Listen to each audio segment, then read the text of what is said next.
भोलेनाथ अविनाशी तू ही पालनहारा। हे भोलेनाथ अविनाशी तू ही पालनहारा। दया दृष्टि कर दे तू ही जग का स्वामी। हे भोलेनाथ अविनाशी तू ही पालनहारा। हे भोलेनाथ अविनाशी तू ही पालनहारा। हे भोलेनाथ अविनाशी तू ही पालनहारा। दया दृष्टि कर दे तू ही सबका स्वामी। हे भोलेनाथ अविनाशी तू ही पालनहारा।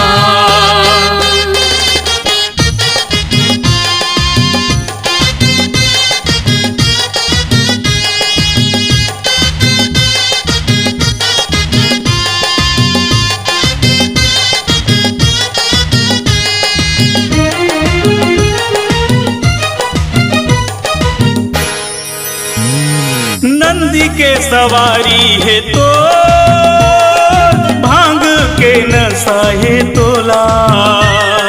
सांप बिच्छी के गहना तो मरघट मां रहना है तोला।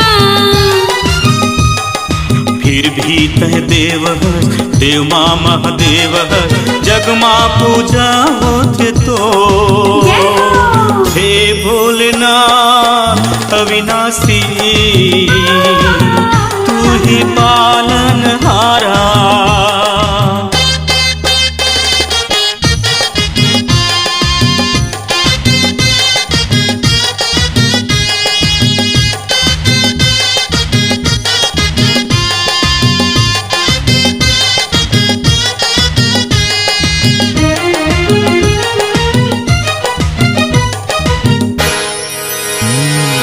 बेल पान चाउर चढ़े श्रद्धा सुमन अर्पण है तोला।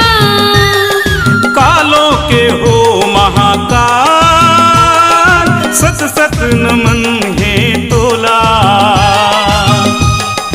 हे शिव शंभु हे दीन बंधु तेहि जीवन के सहारा। हे नीलकंठ कैलाशी तेहि पालनहारा।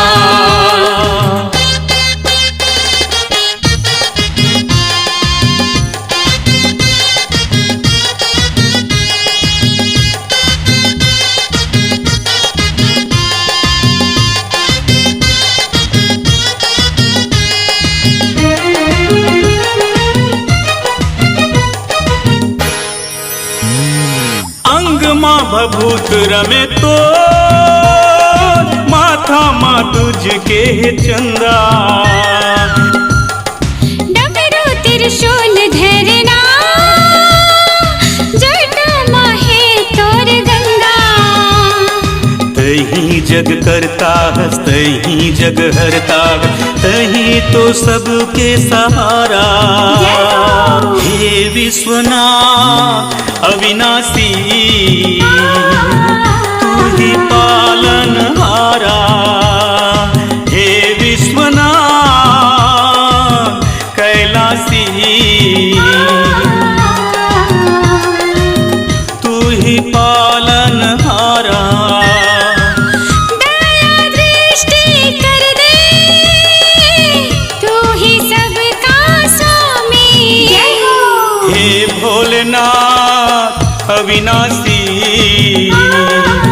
तू ही पालनहारा।